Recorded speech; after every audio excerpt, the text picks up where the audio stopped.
Hello there. We recorded this episode before the reports of what seems to be a limited Israeli action against Iranian sites early on Friday morning. That came as Israel continues to debate how best to respond to last weekend's Iranian attack on the country, the fallout from which is ongoing. It means the issues Jonathan and I discuss in this week's episode are very much still with us. The Middle East and a watching world waits for Israel's response to Iran's attack last weekend.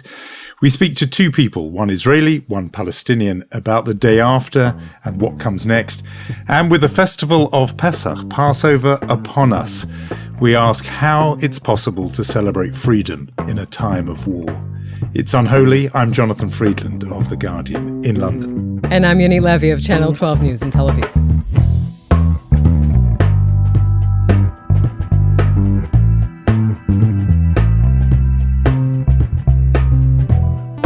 It's Unholy, two Jews on the news. You know, it's Pesach is upon us. I think this is not the year we need to ask Ma nishtana, what is different this year.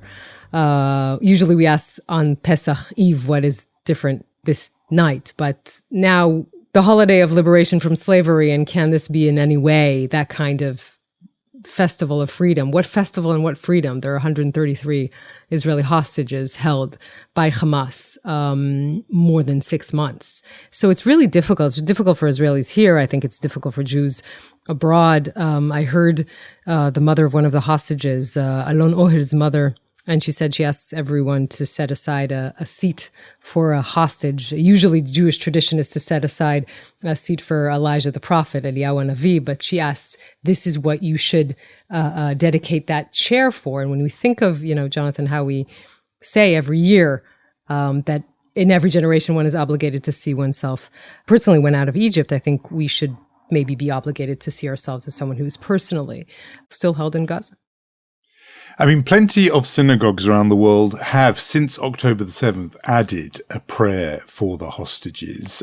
So that's been woven into Judaism already for some time, for the whole period. But I think now it's going to really bring it home, quite literally, in the sense of the seder, the first night of Passover, of Pesach, is something that is marked not in synagogues, it's in people's homes. It's around their family tables, where they bring relatives, but also friends. I think that's something that people who are not Jewish find unusual, that it's a kind of religious service, but it's done just, privately or in family context.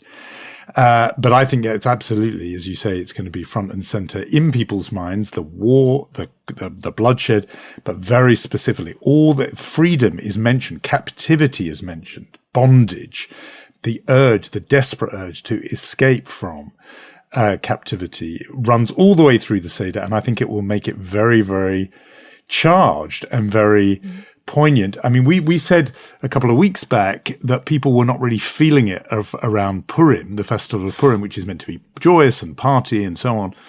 That was certainly my impression around here, and I think you said very much the same in Israel. I feel that Pesach is going to be different in the sense that I think people have been looking forward to it on some level and kind of need it, is the impression I get, in the very specific sense of being together with other Jews, with family, round a table. It's not, I always feel the need to stress this too, something that's unusual. One thing that is always a big disconnect between Jews and the people they live among in diaspora is the big fuss that's made around Christmas time, because people write whole newspaper columns of, I've got the family coming for dinner. How's it going to be?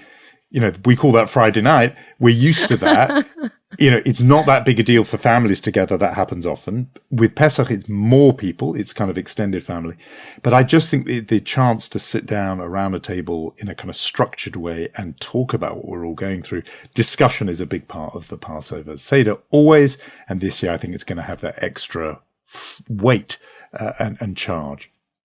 We remember we talked to Rabbi Angela Buchdahl last week, and she told us about families being sort of anxious about the fact that, people around the Seder table are going to argue maybe specifically about Israel. They have different views. And she said, try not to preach, try to listen to the other and be patient. I think that was some good advice. So that is About Pesach, I have to tell you about what is the sort of mood in this country. I mean, we had an urgent episode, but we still need to sort of immerse ourselves in the fact that Iran, for the first time, attacked Israel in the night between Saturday and Sunday. And the weird thing about it, really, this was, an unprecedented attack. But anyone strolling around Tel Aviv Sunday afternoon wouldn't have known this had taken place. I mean, Israelis are very used to maybe rocket attacks, not this kind of level, but I think they're also a very resilient bunch. So maybe that explains a little bit of the fact that really life bounced back so quickly. I mean, this country very well. It was still a little bit shocking to see just how quickly people were back at the beach, people were back at restaurants. I do think, though, that in this case, we've normalized it very quickly. And it makes you wonder, because after so many years of skirmishes with Hamas, 10 days of rockets, and then Israelis go back to their lives. And it's remarkable the way that they kind of stand up and they're resilient. But our enemy isn't going back to their lives. They're not sitting at the beach. They're not going to Pilates class. They're actually planning a war against Israel. And that complacency, to me, is something that I would maybe look at again. I mean, I always looked at our resilience as something that is such an advantage, so remarkable. But I don't know, maybe we're too resilient. Maybe we're borders on complacent. I don't know if I'm saying anything that makes sense. But looking at how Israel has bounced back as if no one attacked it 5 days ago is just pretty remarkable. I think that's so interesting because it's definitely a trait. As you said, it's an idiosyncrasy of the Israeli character. I remember during the Second Intifada, you would go to a place where a suicide bombing had been the day before, and you would not know that just from... you would see people back into the hustle and bustle of normal life, sometimes even hours later. Whereas here, if there's a road traffic accident, there are flowers arranged and cards for weeks and weeks, sometimes even months and years. Israel has this thing which you definitely feel is partly resilience, but also a kind of denial, which is just put it out of our minds, look ahead, don't look over your shoulder, don't look back, because if you do, it's too awful to contemplate. In this case, you mentioned rightly the word unprecedented about this attack, often overused word journalistically. In this case, it's absolutely true. Iran has never attacked the sovereign territory of Israel. And here it did. That's a huge deal. But there is a kind of defect in, you've talked about the Israeli imagination, in the news business in particular, globally. There's a real processing problem in understanding something as huge and momentous if there's nobody dead. The old saying about sort of news, if it bleeds, it leads, and it kind of, if it doesn't bleed, then somehow it can't be that epic and significant. This is hugely significant, even though remarkably, wonderfully, no one was killed. And I think that people have sort of underestimated how significant it is in two ways, as we said in the emergency update episode.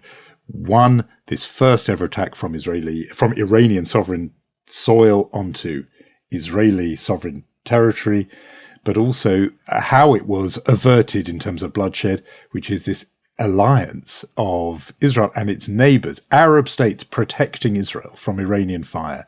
This is a massive epochal moment. And yet, in a way, because people go back to the beach the next day and because, thankfully, no one dead, it's easy to miss. Yeah, I mean, and in the meantime, of course, the looming question, this isn't over. In a way, maybe this is just the beginning, because the looming question now is, what is Israel's response? What should it be? Should there be a response? And what is the level of how Israel should respond? We talked a little bit about this dilemma in our update episode. But on the one hand, a country attacked you with 330 projectiles, right, in one night. So the fact is that any normal country would probably respond. The issue here is, do you start a spiral that you don't know what the response will be when you're still fighting two wars, essentially, in Gaza and in the northern border? Is this the time to do it? And I have to tell you that what you hear, the sort of the cabinet and the defense echelon pretty much monolithic on this, saying we must respond. And our assessment is that Iran does not want an escalation. Now, I want to focus on that sentence for a minute, because for many, many years, the Israeli public has been told Hamas is not interested in an escalation. Hamas is deterred. That turned out I'll say this mildly, not to be the case. Now, the Israeli intelligence has very serious people involved, military intelligence, other intelligence agencies. But they were wrong twice in 7 months. They were wrong catastrophically on October 7th, when they didn't assess Hamas's plans properly. And they were wrong when they didn't realize what the response would be to the assassination of Zahedi in Damascus, right, which started this whole story. They thought Iran's response would be low-key. So the Israeli public is quite trepidatious when it hears the same people with the same assessment saying Iran does not want an escalation. We think that if we respond, the response will then be low-key. So this is the conversation happening now in the room of the war cabinet and in every table, in every house in Israel. I should tell you that from everything that I understand, the most hawkish person in that room, the cabinet room that is going to make that decision, is actually not Benjamin Netanyahu, but he's definitely pressed by a lot of his base to go, to this sort of full-on response. Israel's been pretty smart in, its actions vis-a-vis Iran for many years. That a lot of low-profile things, according to foreign reports, we know what they were. So the question is, why do something very big, or why do something now? Why do something on Iran's soil? There are a lot of questions here. Before I get into some of them, just on that point about who is the most hawkish person in the room, because we know in the wider cabinet, of course, the far right, Ben-Gvir, Smotrich, but in the war cabinet, if Netanyahu is not the most hawkish in the room, who is? Yeah, that's a very good question. And I think that there are two sort of elements to look at here. One is the military itself. The head of the military, of course, Chief of Staff Herzi Halevi, and he and Defense Minister Gallant are considered to be the ones who would want sending a message to Iran. It's interesting to note that the two people who you would sign as the moderates in the war cabinet, i.e. ministers Benny Gantz and Gadi Eisenkot, were both very adamant on attacking Iran the night of the attack. What they said was, when the Iranians come to attack us, we go and attack them. That was aborted by the prime minister. This is interesting in itself. So those are the voices. And that is a very interesting picture. I think it goes to show that this is not a simple question. This is not a simple dilemma. No. And that, again, is something we said when you and I spoke in the immediate aftermath of this. Just firstly, that notion of Netanyahu being in some ways relatively restrained, that's on brand for old Netanyahu. That was always a feature of him, that yes, very aggressive political figure, but quite cautious in terms of military engagement. And part of the narrative of recent months had been that person had been changed by or sort of receded because of the pressures on him, particularly with his coalition and so on. So that's an interesting thing. If we're back to that dynamic where he is in some ways the voice of relative, underlined, restraint. On the point about the Israeli public feeling like, look, we have been, burnt before by listening to this relatively reassuring advice that enemy X has been deterred, and it turns out they really haven't.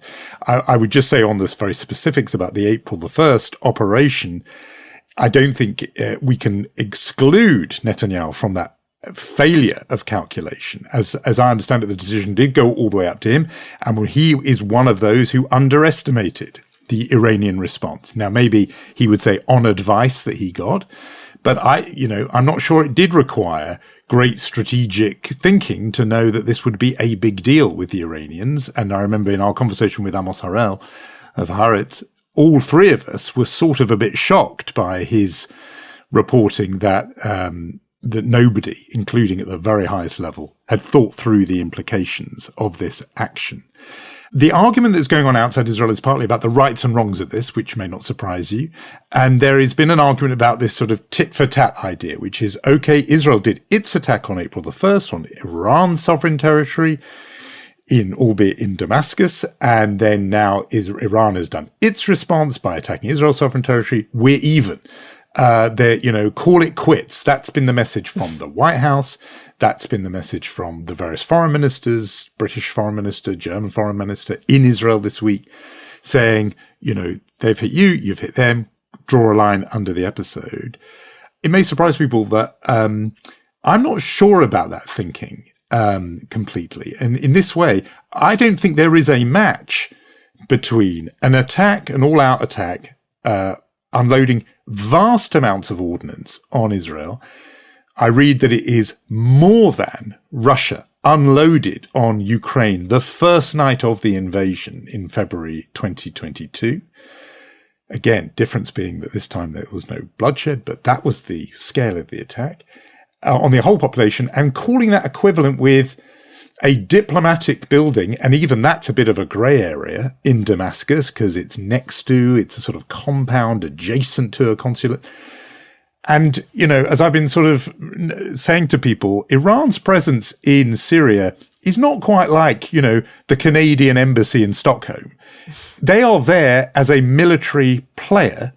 They were there fighting, remember, over the last decade, from fighting Assad's war against his own people. It was Iranian military, Iranian equipment that was involved in that fight, which led to hundreds of thousands of Syrians dead. It's not quite the same as just saying, well, it's a consulate. So I just think when you're into the rights and wrongs of this and tit for tat, as you said, it's complicated.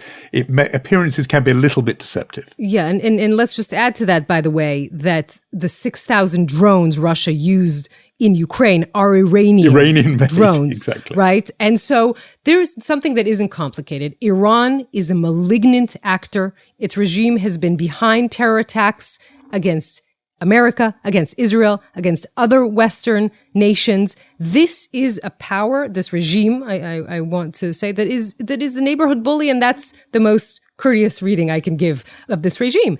This is not the good guys, responding to an assassination. And the person who was assassinated is, again, according to foreign reports, Israel did this. This is someone who, whose whole logic in life, his whole mission in life was to connect between Iran and its proxy Hezbollah to make more terror attacks. So this is not, that we have to maybe say that to anyone arguing about the balance here in this story.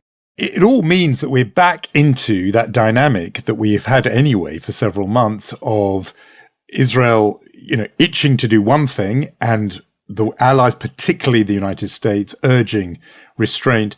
As you and I speak now, there have been reports that there is some kind of trade-off that's been agreed, reported and sourced to Egyptian officials, saying that essentially the United States has said, in return for Israel showing restraint against Iran, Israel will have, as it were, permission from Washington to go ahead with that operation in Rafah, that one is going to be traded off against the other. Now, I can't vouch for that, as I say, sourced to Egyptian officials. But if that's the case, what it means a couple of things. First, it means that Iran, which likes to pose as a sort of great defender of Palestinians in the region, the Palestinian cause, it's thanks to them that Rafah may now get an operation that otherwise Washington may well have succeeded in restraining and holding Israel back from that, if that's right. And then the other thing is the kind of frustration that you definitely pick up speaking to Western officials, which is that Israel sort of pockets the help it got, the military help it got last Saturday night, in taking down those Iranian missiles and drones. It sort of pockets that. And instead of saying, in return, we're therefore going to be restrained, which is what Joe Biden and David Cameron and the rest have been asking for, instead it says, okay, we now want something else if we are going to be restrained in our attack on Iran, that we're not doing it as a thank you for helping us fend off this attack. Rather, we will pocket that and seek instead something else in return for our holding back. And according to these reports, it would be Rafah. I don't know if any of that is, backed up, but that's what some of those reports are saying. Look, I would say that Israel is legitimately concerned about Iran and its proxies. You don't need to, after Saturday night, to understand why Israel is legitimately concerned and why this puts this country in grave danger.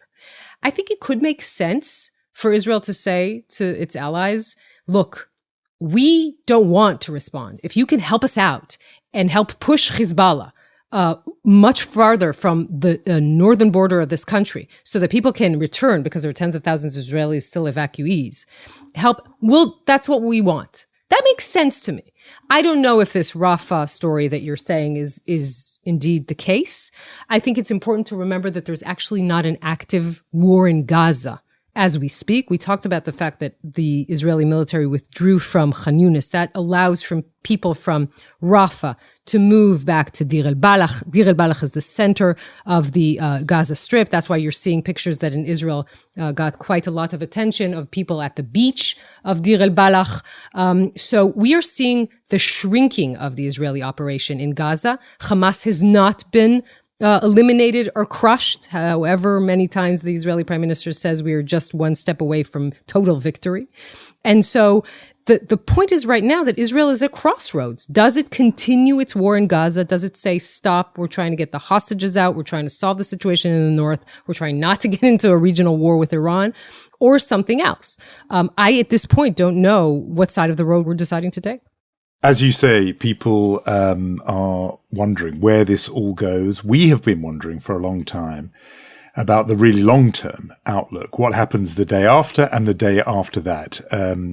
We're not at that point just yet, but people are inevitably thinking about it and what the long-term future holds. We also felt somehow at this season of reflection that comes with Passover, it would be good to take stock, like people are doing around family seder tables all over the world, but to take stock with two people who have both been, in their own ways, fighting a battle, often on social media, actually.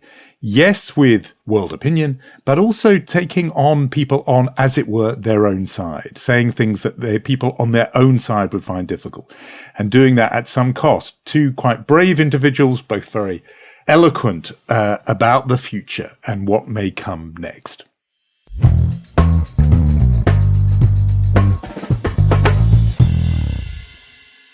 I don't usually like to rely on a Twitter biography, but here's what it says about Ahmed Fouad Alkhatib, a proud American from Gaza City, pro-Palestine, pro-peace, anti-Hamas, lost 31 family members in the war, non-resident senior fellow at the Atlantic Council Middle East program. Views are my own. And I'm just going to quote what your pinned tweet or pinned X post says there, because it says a lot.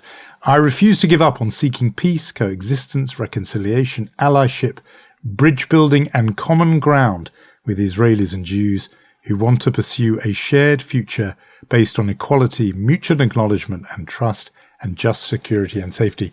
Both people need each other. So that's Ahmed Fouad Alkhatib. Welcome to Unholy. Thank you for having me. And I like the Twitter bio thing, but I'm going to do my thing and say that Fania Oz-Salzberger is emeritus professor of history at the University of Haifa. She's a writer, a public intellectual, also the daughter of famed Israeli author Amos Oz, a person to turn to and to listen to in these dark days. She is for sure. If we're doing Twitter bios, I will read out mom, Israeli, Jewish, humanist, history professor, loving daughter of Amos Oz, as we said, Tel Aviv, Oxford.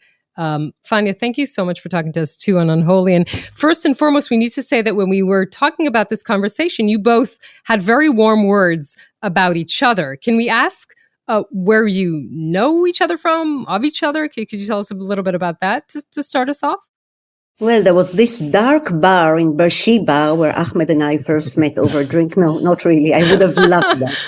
I was wondering where that dark bar is. Maybe you want to tell us. Okay. No, Twitter, for as much as it's a challenging space to be on so many levels, the amount of hate and vitriol, I am immensely grateful for some of the wonderful people that I've crossed paths with on Twitter.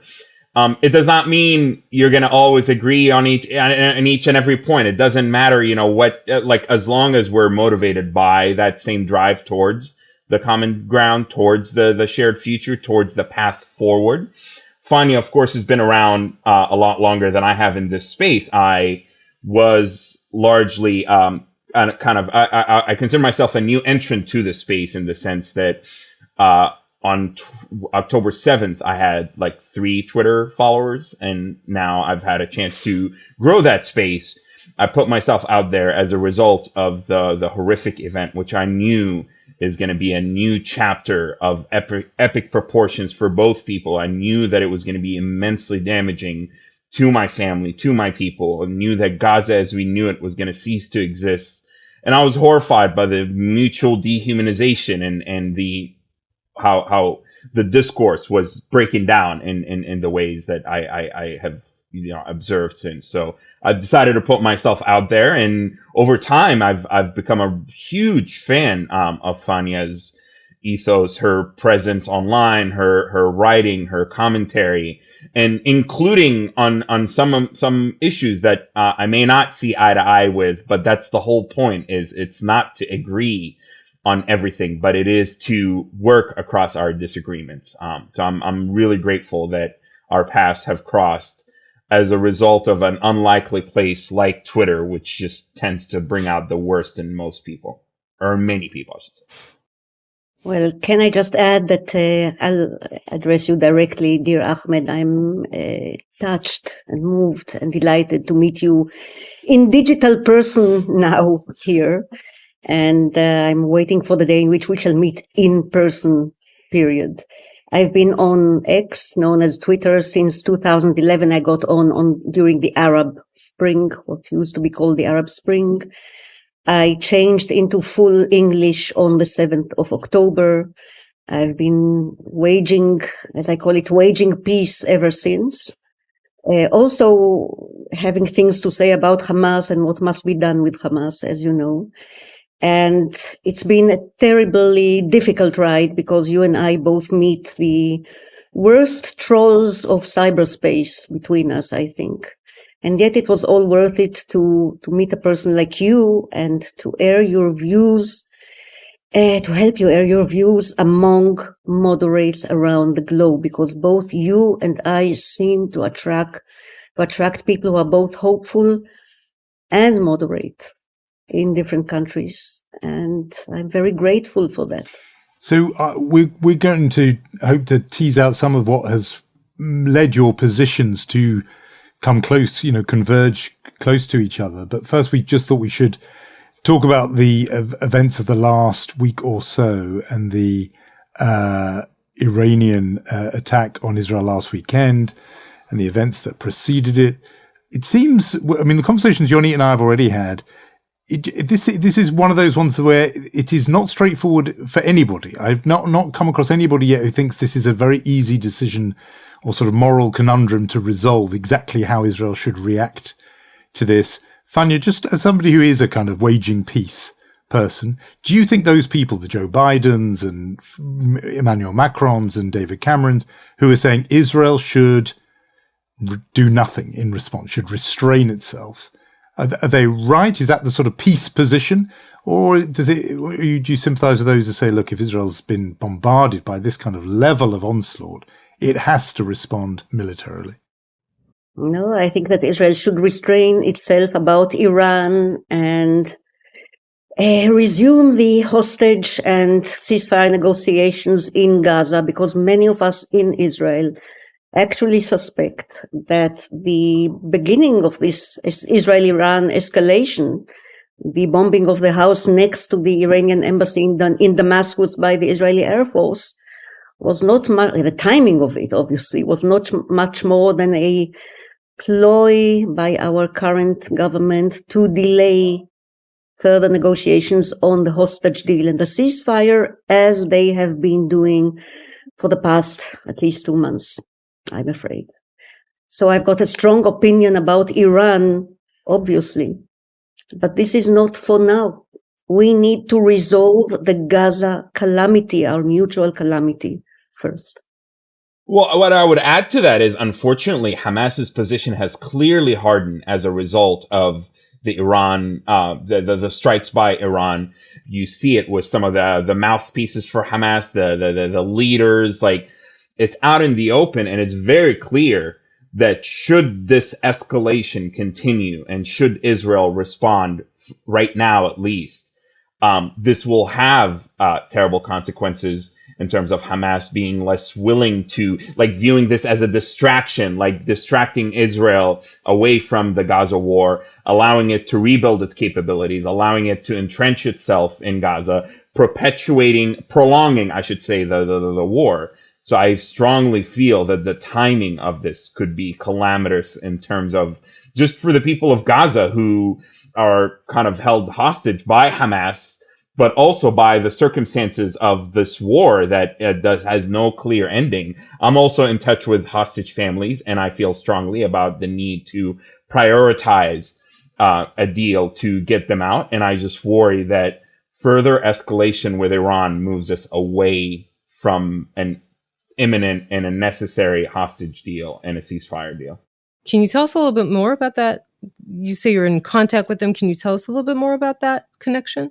Well, one of the things that I find really painful and unfortunate with a lot of what you would call the pro-Palestine movement, and it's not a monolithic group, it's a very diverse set of coalitions, but I have been disappointed continuously by the lack of willingness to acknowledge the humanity of the Israeli hostages and their plight and the struggles that their families face. Mm-hmm. And yes, of course, there's the issue of, the unjust detention by many Palestinians through administrative detention, through a legal system that is heavily skewed and not, in favor of Palestinian rights or the presumption of innocence. However, you cannot move away from the fact that these were hostages, largely civilians, that were captured in the worst possible way you can imagine, including Arabs and Muslims and Arab Israelis and Bedouins, for goodness sake. So, and to think that a 1-year-old or the elderly or peace activist being held by Hamas is not cause for empathy. Even if you despise the Israeli military's campaign and you have egregious disagreements with Israel, like, for me, I have just been so disappointed to not see more on, I hate to even use the word sides, but on our side, being very outspoken and saying, get the hostages out. We are better than this. Women and children and the elderly are not to be used in releasing Palestinian prisoners. And so I have gone out of my way as someone who lost a lot of family members, who has immense allyship within the Israeli community and the Jewish American community and the diaspora Jewish community, to connect with families of hostages and to connect with, like I've connected with Leora and Yaakov Argmani, who Leora is not doing well health-wise, and that's her dying wish, is to see her daughter one last time. I connected with Judith Ronan, who was actually released from captivity. Connected with Lachey, many others who maybe are hesitant to come out openly. So yeah, I feel really strongly about this. Well, if I may address you, Ahmed, directly, I could have sent you one of those. I'm sure they offered you one, our hostages chain, which says in Hebrew, our heart is captive in Gaza. And I feel that your heart is in a different way also held captive in Gaza, because this is not the Gaza that you grew up in and loved. This is a different Gaza. I also want to convey my deep condolences for the death of your family members during this campaign. It's not only heartbreaking, it is also mesmerizing to see how you manage to contain the pain and to continue working for peace. This is extremely powerful and inspiring. Just on that point, Ahmed, you mentioned your own connection with Israeli families who are going through the pain of having loved ones held hostage, and you're reaching out to them. I mean, Fania just did that with you. Have Israelis or Jewish Americans, as it were, reciprocated and expressed condolence and sympathy with you? That's one thing I want to ask. And the other thing I want to ask is whether that act of human connection that you've been able to foster with those Israeli families, is that only possible because you are a Gazan who lives in the United States, that you're away from the kind of looming policing presence of Hamas?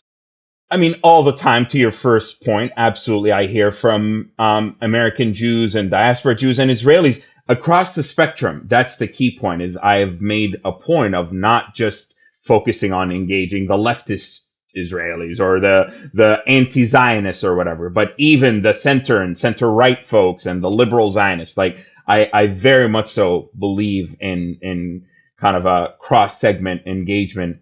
And yes, absolutely, I hear sincere and genuine empathy all the time, even from folks who support the war and want it to continue, or people who, in the same breath, and I know it, for some folks, it can be hard to hold multiple truths together, but some people will tell me, I know your family's sheltering in Rafah. I'm sorry for what happened. I believe we should go into Rafah. And yet I'm really sorry for what happened to your family. Which I actually think is a far better position than the black and white. Well, I don't care about your family. Like, we're going to go into Rafah. And that's what I hope to inspire more and more on our side. Again, I hate the sideisms. I view myself as being fluid, and I identify as pro-Palestine because I think being pro-Palestine means showing humanity to the other side and to Israelis as the path forward, not just as the talking point, not just to gain sympathy or to sound like you're taking the high ground, but as an actual somebody who experienced firsthand the benefit of communication and dialogue and engagement with Israelis, and also had a lot of uncomfortable conversations. So as for your second question, I mean, I absolutely acknowledge my privilege in being outside of Gaza and how that helps me in not being able to, in leveraging that distance to think differently, to view this differently, to step back a little bit from the horrible day to day. I mean, yes, the conditions in Gaza are atrocious with the not just the bombardment and the danger, but, trying to, for the first 2 months of this war, talking to my brother, talking to my cousins, talking to my family members, literally half of the day was spent trying to find water and food, actual cavemen style. You're going out and you're looking for it. This was before the trucks started coming in with the ceasefire, the initial temporary ceasefire.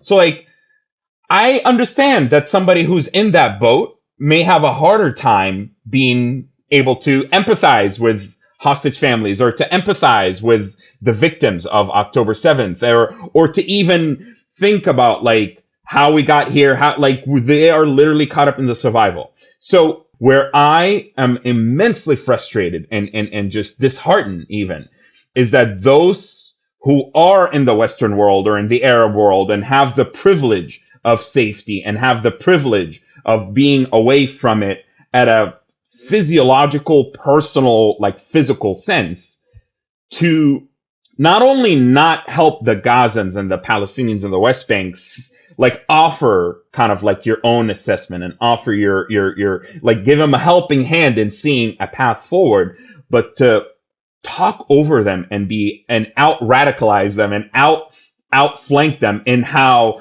pro-Palestine you want to become, and how anti this and anti that, and no Israeli hostages, and boycott Starbucks and boycott McDonald's and boycott this, and go do protests here and there without a vision or without a goal. That's what frustrates me. So that's where I recognize my privilege, and I want to use that. And I've never claimed to speak on behalf of the Palestinians. I've never claimed to be a leader. People try to say, you could be a leader. That's people's projections onto me. I am an individual who grew up. I went to UNRWA schools when I was a child. My dad ran UNRWA's clinic in Jabalia refugee camp. He passed away 4 years ago. And when he was dying, Israelis helped basically prolong his life entirely for free, for no agenda, for no return. It was done in silence and in quiet. When I came to the United States, I am largely deaf in my left ear because of an Israeli bombing that almost killed me in 2001. And it was an Israeli-American doctor that helped kind of get me the basics of, understanding my condition and having the imagery that I couldn't have in Gaza. And it's does that mean those people, I agree with them 100% on all the political issues? Absolutely not. One of the ladies that helped in 2020 or at the end of 2019, get medication to my dad was an actual settler, okay? Outright settler who got the medication from the Jerusalem and got it to the Gaza border and handed it to somebody who was going into Gaza. Does that mean I despise settlements? I despise the whole enterprise behind them. I talk about settlements all the time as a hindrance of peace. But there's totally a way in which within every one of us, there is an absolute humanity that has to be nurtured. It has to be brought out to the surface. And those of us who are outside, who have the privilege of distance and safety, I think have an obligation to contribute to highlighting that instead of further inflaming the discourse and further worsening it with feel-good slogans and activism that fail to move the needle forward. Yeah. Fania, I mean, you have been such an important voice in the Israeli left. And I sort of want to ask you, how do we move forward from this? How do we get to the day after? What do we do on the day after? I mean, how does Israel, how do both sides see a way, a light at the end of this tunnel? Well, I was going to say, in direct continuity to what Ahmed was telling us about those fake Palestine supporters who are only out there to dream, to fantasize on Israel being annihilated, out of a hate which is deeper than the Palestinian issue. When I engage with such people, I try not to, but when I have to, the litmus test is the two-state solution. And the two-state solution is what I've been holding since my teens and all the way until now as the best, and right now I think also the only way forward for both Israelis and Palestinians. The anti-Israeli automatic pilots fume at the two-state solution. They don't want Israel at all, not even a smaller Israel next door to a sovereign Palestine in peace and prosperity. And this is one of my easiest tests to see whether I can talk to that person or not. Now, once upon a time, there were a lot of dreamers also in the Israeli left, and certainly in the global left and among Palestinians, that we could somehow create one state, a kind of a Israelstein with complete equality, secular, liberal, for all of us to live in peace together under the beautiful Mediterranean skies. I've always said that this solution is perhaps a bit too beautiful because there are not enough seculars and liberals on both sides, on either side, to create a secular and liberal shared state, but maybe in a generation or two. Now it looks more like 3 or 4 generations to me, because I feel strongly as an Israeli, as a left-wing Zionist, that after the 7th of October, and on this we may possibly not agree, Ahmed, and I will definitely respect that after the 7th of October, we can no longer hope for one state, for people from Hamas and people from the kibbutzim and people from the settlements and people from Gaza in the West Bank and the ex-Hezbollah. I don't see how this can be moved on in the coming future, in the foreseeable future. But I strongly feel that a Palestine made of the West Bank and Gaza and maybe some other parts negotiated together under a territorial agreement, perhaps one day a confederation, who knows. But first, let's, as my late father used to say, let's get an amiable divorce and share the house.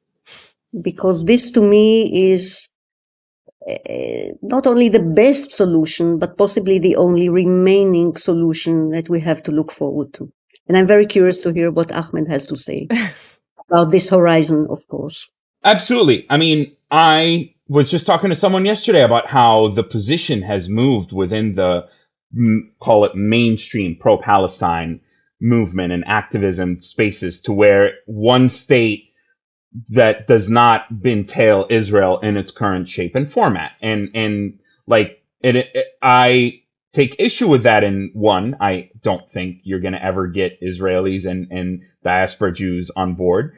But two is that for the simple reason, if you actually talk to a lot of Palestinians in the West Bank and in Gaza, they will tell you we want our own state. Like, we want a thing to be made up of Palestinians, and they might not overtly and like very explicitly say it, but they basically want something separate for the Arabs and the Christians and the Muslims and for the Jewish Israelis. Like, they will tell you that.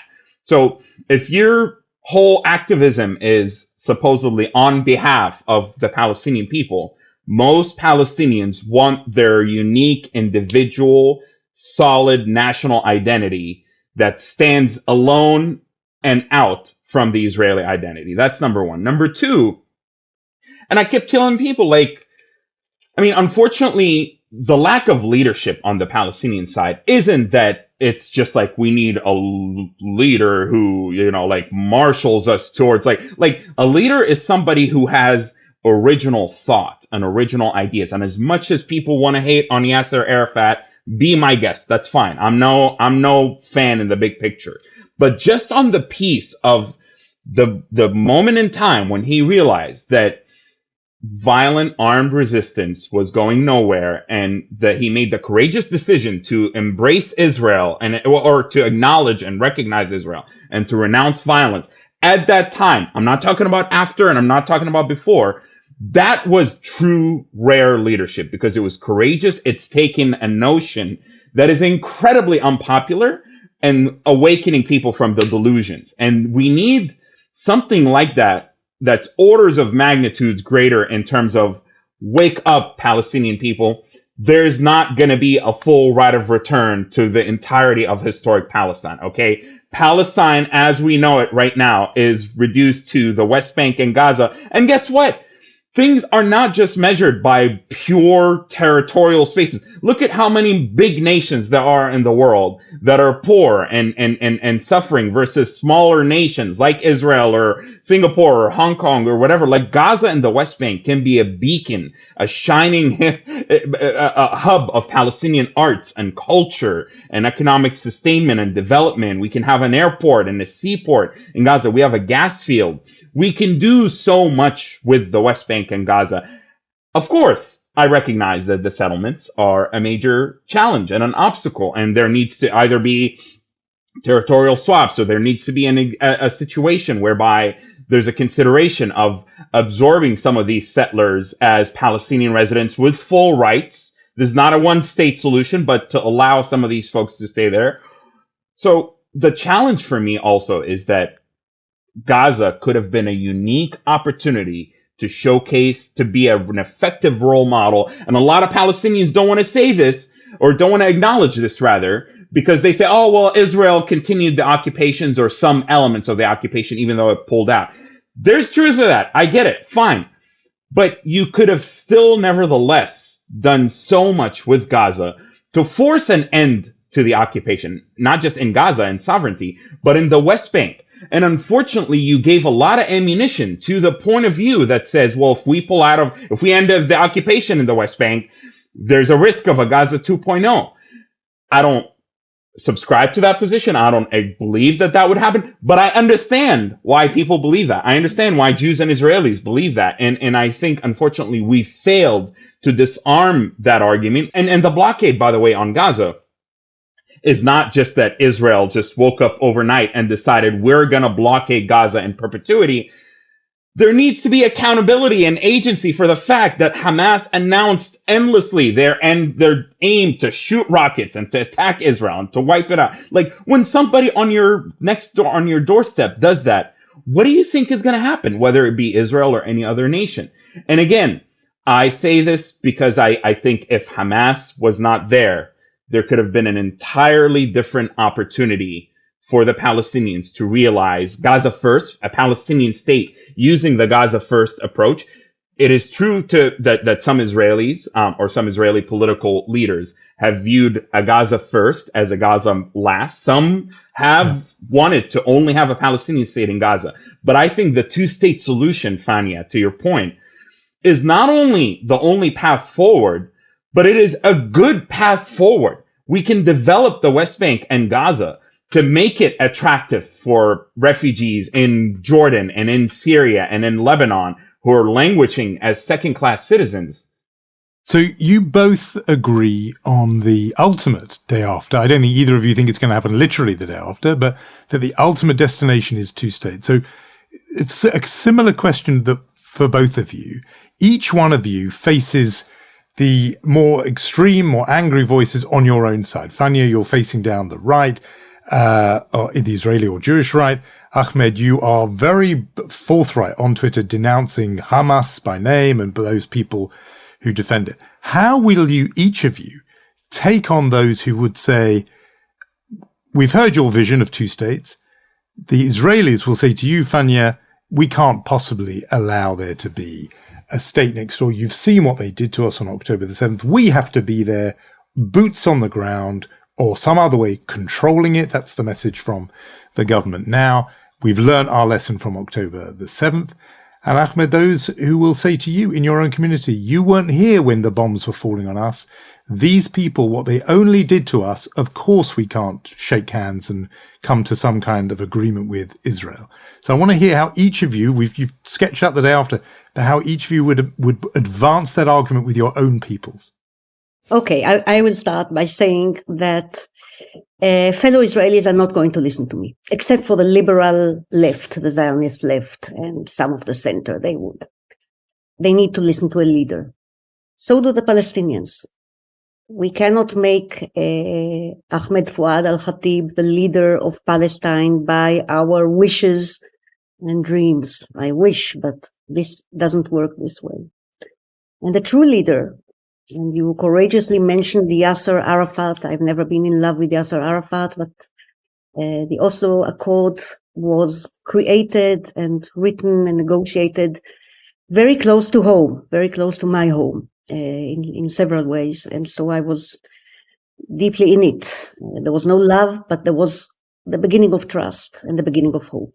True leader doesn't tell his or her nation what they want to hear.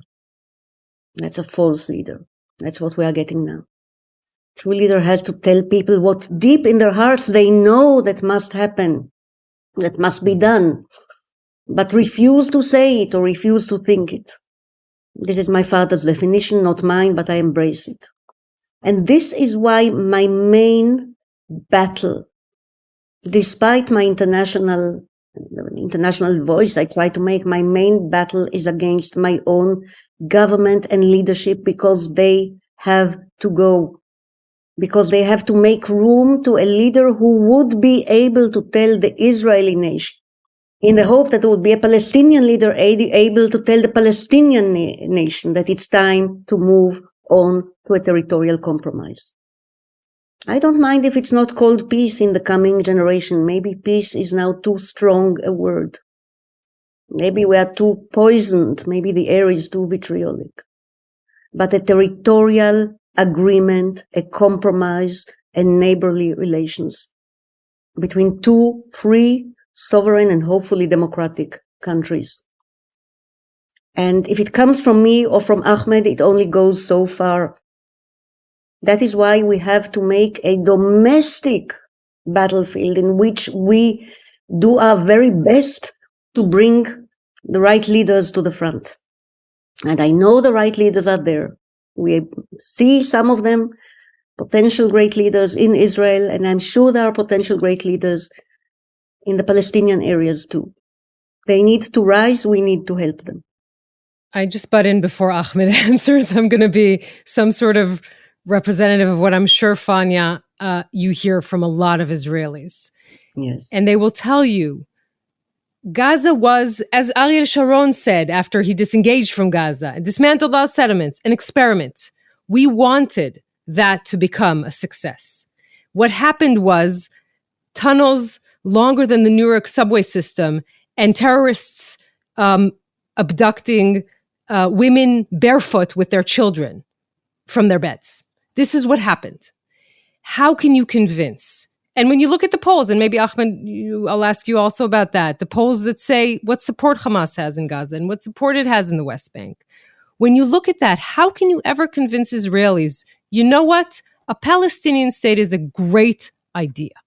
I mean, you see the numbers. And again, if we're talking about polls, 73% of Israelis are saying they're against any revitalized kind of Palestinian authority in Gaza. 63% say they're against a Palestinian state. I feel like we're having a conversation which a lot of people could actually be very inspired with But on the ground, does it have any sort of, is it tenable at all? Well, 37% of Israelis are not against the Palestinian state. That's seeing the third of the glass full, I admit. Okay.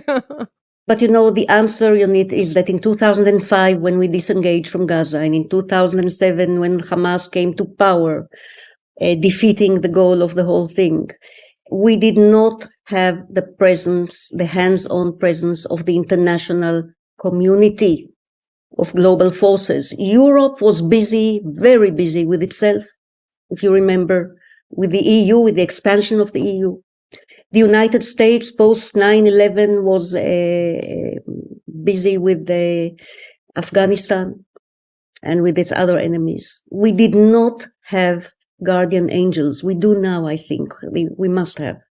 It takes 3 cherries to win money in a betting machine. I've been once to a casino, so I know you need 3 cherries in a row. One cherry is the Palestinian leader willing to do it. The second cherry is an Israeli leader willing to do it. But the third cherry is a strong international presence and pressure. We did not have it in the first decade of this millennium. We might have it now. We need our good friends, who are also the friends of peace, to navigate both sides, not only to a change of gear in regard to negotiations and compromise and eventually peace, but also towards de-radicalization, not only of the Palestinians, but also of us Israelis. And this has to happen as far as we can from within, but we need help from without. It's a global era, and this is a global project. It's no longer up to Israelis and Palestinians alone. We need all 3 cherries in a row. Yonit, I'll start with just I would argue that the absence of I understand genuinely and sincerely, again, with the benefit of the distance, why many Israelis would believe what they believed. And this is where we can talk about how the disengagement was executed poorly, in the sense that there was no coordination and real plans to fill in that physical and political vacuum created by vacating the settlements. We can talk about the nefarious emerging calculus within some Israeli circles and the right that decided to use the division to prevent the negotiation of Gaza and that with the Palestinians, and that there was almost a desire to see Gaza deteriorate and disintegrate to where it's at right now, and to focus resources on the West Bank because it's a bigger prize. There's more resources. There's more religious interest in the settlement enterprise, which was expanding and has a far greater, electoral significance than Gaza. So, we cannot ignore that component to what resulted in. But my thing is, what's the absence of a resolution, the management, October 7th in a horrible, disgusting way and a criminal way has shown the consequences of managing the occupation, managing Hamas, bribing them with silence through Qatari funds, turning a blind eye to knowing that for years all the smuggling through Egypt had taken place, and ignoring clear and present warnings and indications. I have a degree in intelligence and national studies. The writing was on the wall, all the young ladies that were warning about the Hamas trainings, thinking that you can buy Hamas's silence.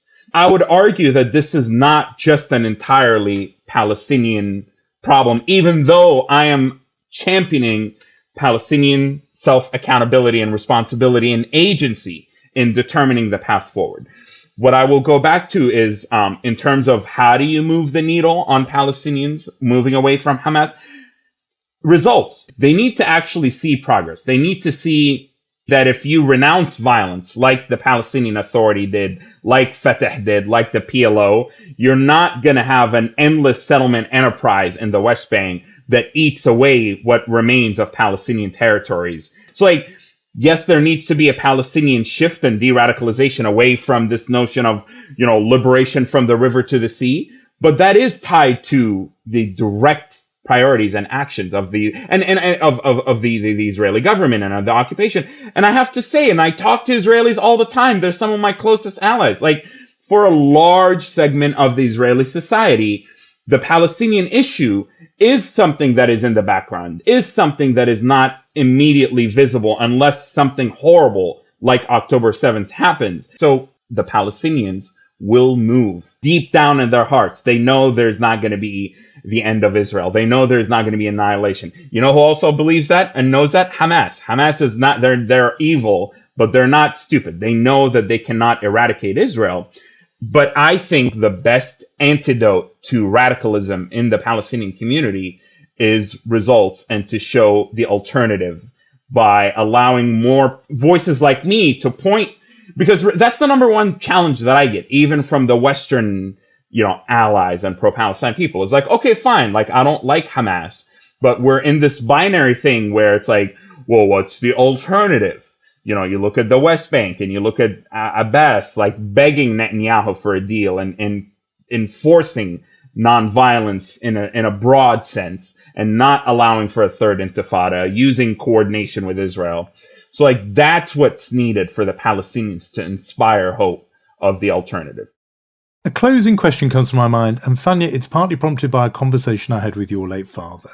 And as you know, he and I had many conversations over the years, but the second last one we had, I said to him, you've been campaigning for two states for 50 years. It hasn't happened. Surely you've got to think of a new idea. And he said to me, why so impatient? He said, you come from Europe. The religious wars in Europe took 500 years, 600 years to be resolved.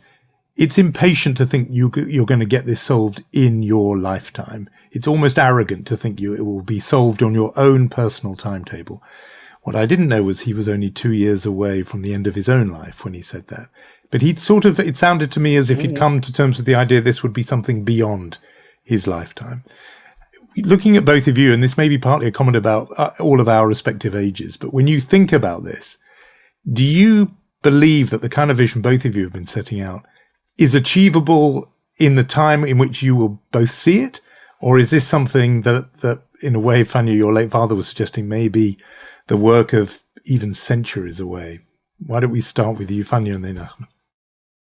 Well, first of all, Ahmed has a great advantage over me in age, so you will see more than I will, but I intend to live long and see what happens. I'm very curious. I'm a historian by profession.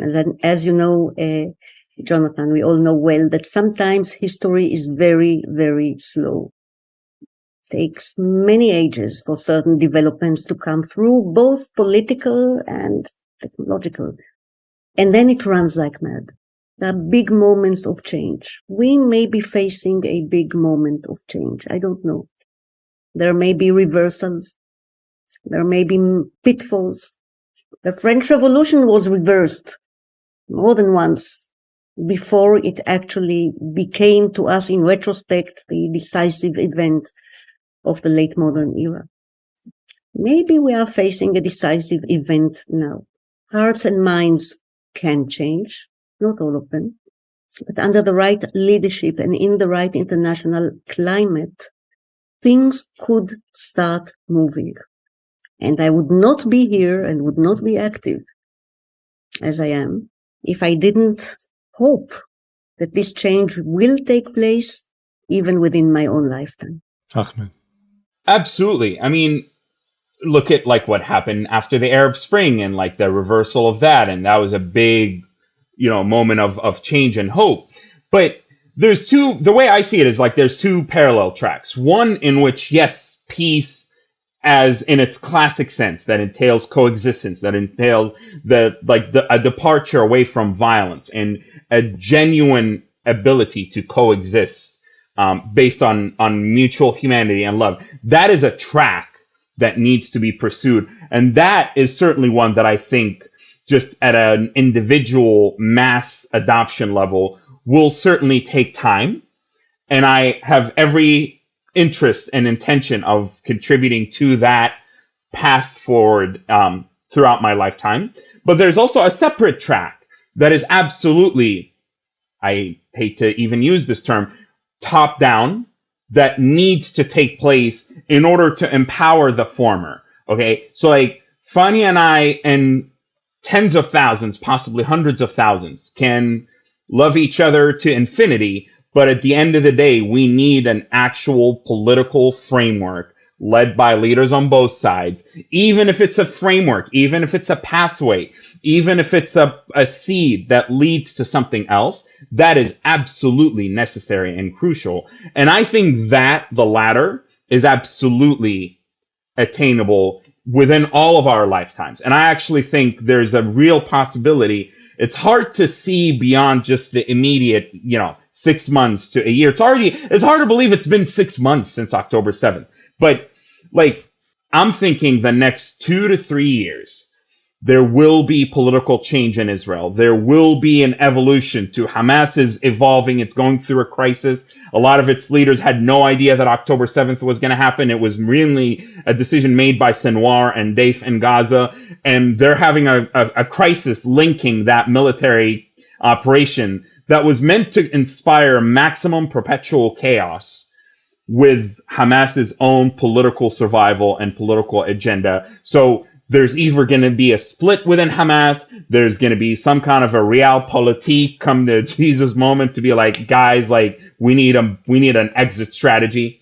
I think within come to Allah moment. What's that? I said, no, exactly. Moment. A moment to so within the next 2 to 3 years. And I very much so support the idea of Israeli-Saudi normalization. Because I actually think the Saudis now hold a lot of leverage over incoming, current or future Israeli governments, and offering this crown jewel, if you will, the most significant Arab country and Muslim country in the region, in exchange for a clear and an irreversible pathway towards the two-state solution. So I view that as an immense opportunity, possibly. And this is what I try to stress to the Palestinians, the final real opportunity we have to pressure Israel, not just, international pressure, but to actually have regional, meaningful pressure on Israel to pursue the two-state solution. So I think the pathway towards sustainable and true peace among the peoples will take time, and the traumas will take, and it might be a generation or two. It might be some time, but if I and Fania and others can work across our differences and use our leverage, and keep that message, I think in due time, there will be many more like us, but separately, I strongly hope, and that's where I think the U.S. administration has a role to play. The Arab voices and international voices, like you said, Fania. I think there is now, and unfortunately, due to the calamity of the horrible conditions in Gaza and what took place on October 7th, there's international interest like never before that I think once the immediateness of the situation kind of evolves or resolves or changes, there's a real pathway forward, in my humbled opinion.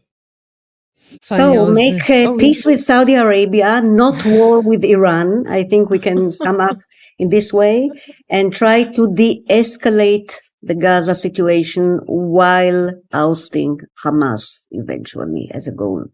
And of course, freeing the hostages. Inshallah, Ahmed, inshallah.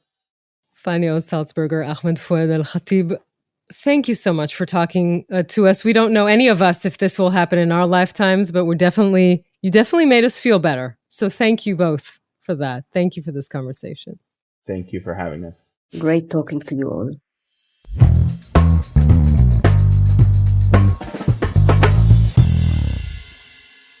A couple of months ago, we had Michael Milstein and Sameh Sinijlawi, an Israeli and a Palestinian, on, and we got a huge response from that. Yes, to what they said, the specific content, but also I think there was a very big reaction just to hearing an Israeli and Palestinian talking to each other in the midst of this war.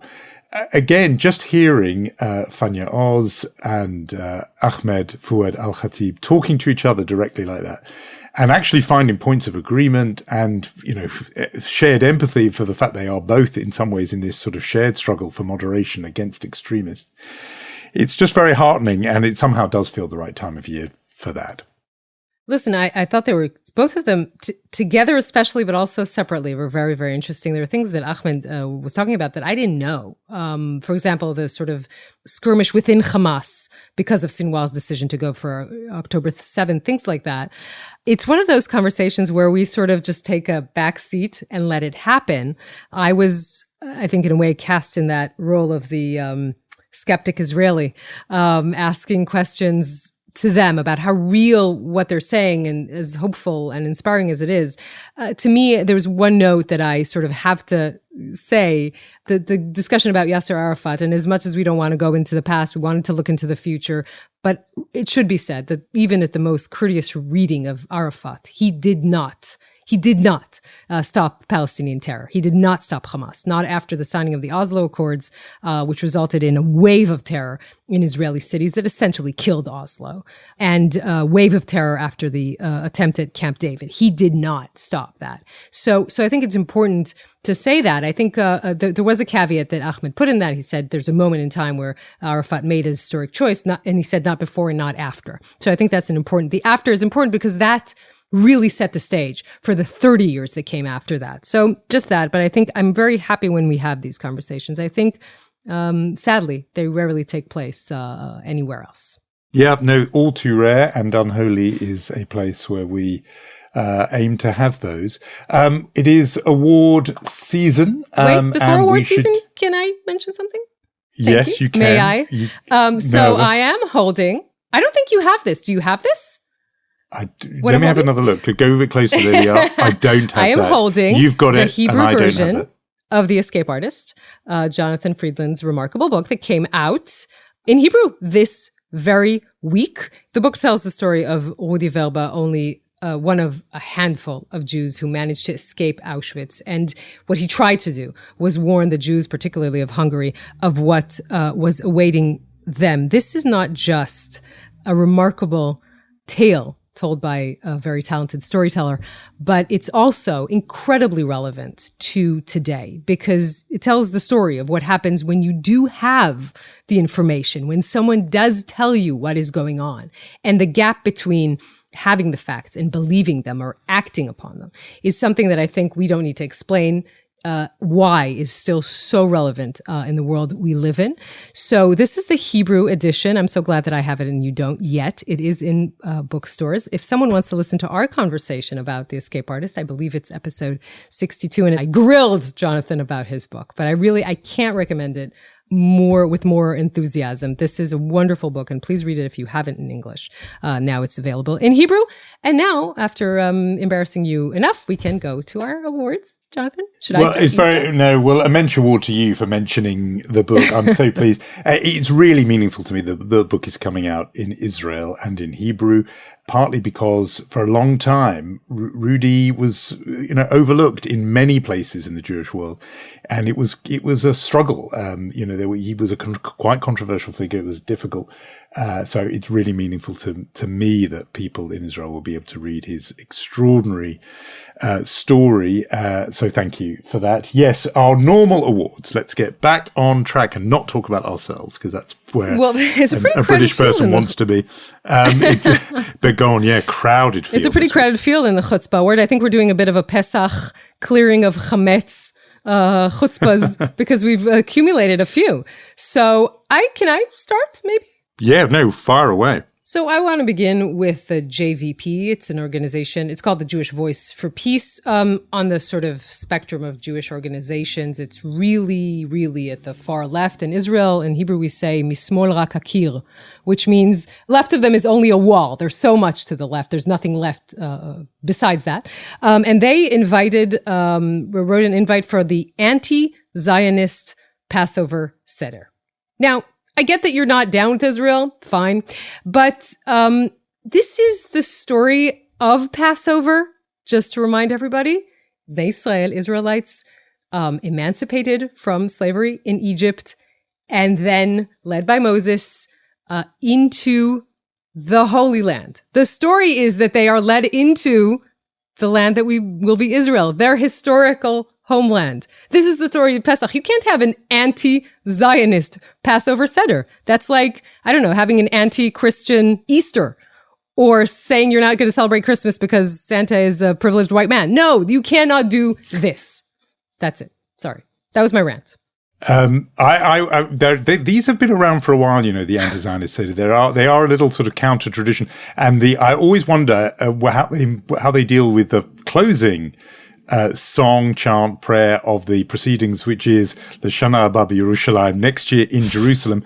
I do, just before people sort of write in, I know how they deal with it, which is it's all a metaphor, and Jerusalem and Israel and Zion are just metaphors for a better world. Is I think the way out of it. But yes, it is a challenge to mount a seder with an anti-Zionist narrative, given it's about the children of Israel returning to Israel. So a worthy winner. In the same zone, the footage was shared this week by Omid Jalili, who is a British-Iranian actor and performer, in which he was pretty dumbfounded by seeing video of a sort of teach-in for American left activists. I realize they are the target of both of our chutzpah nominations.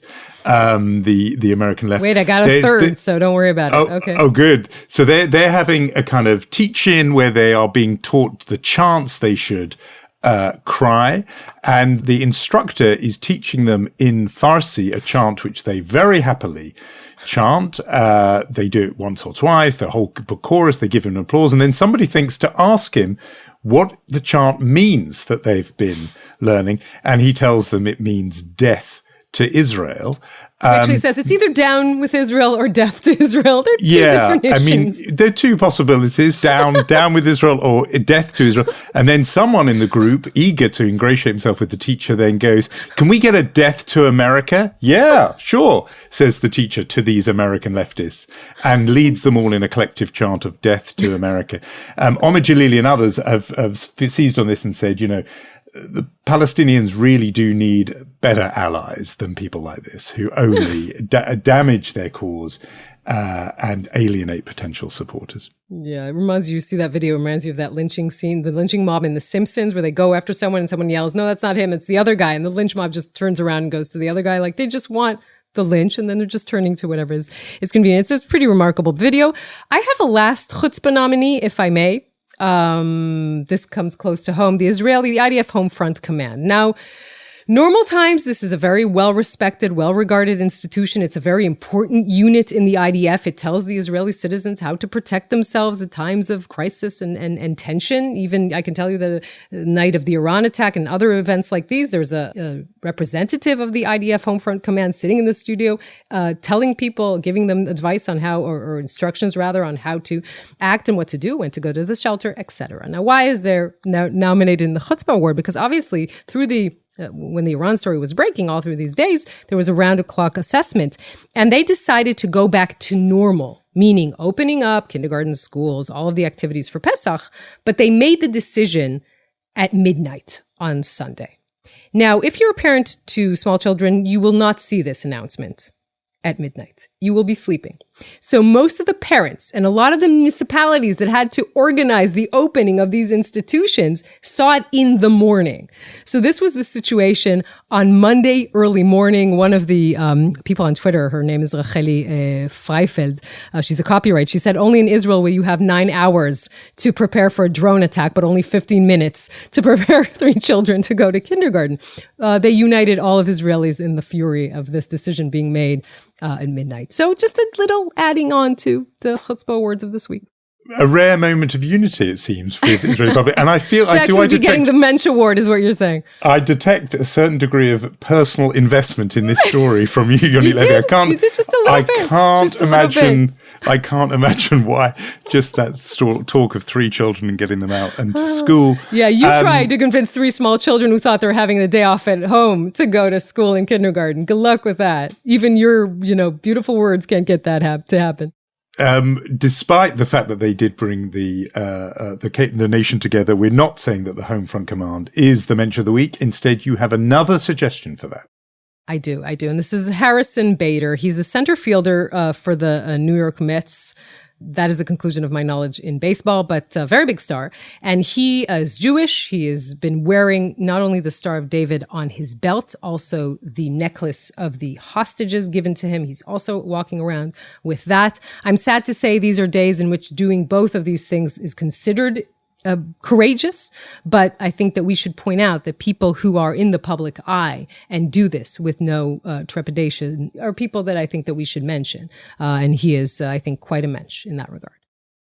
A good choice. It remains for us to wish our listeners a very good and happy and peaceful Pesach. We hope that we can get that at the very least. And if there are families coming together with different opinions, do go back to that episode where Rabbi Angela Buchdal gave some very good tips for how to handle that. Last Friday, the episode from last Friday. Just last Friday, and she also burst into song rather beautifully. So that will get you in the mood. You can go back and listen to that segment as we all prepare for Pesach. And we will say our thank yous to Guy Glazer, Omer Primat, Omri Barak, and Snir Yamin. And you have a calm Pesach, I think is the word I'm looking for. Yeah. And I wish you very much the same, Yoni. I mean, it's even more important that it's calm where you are. But to everyone listening and to you, all of you, Chag Sameach. Chag Sameach.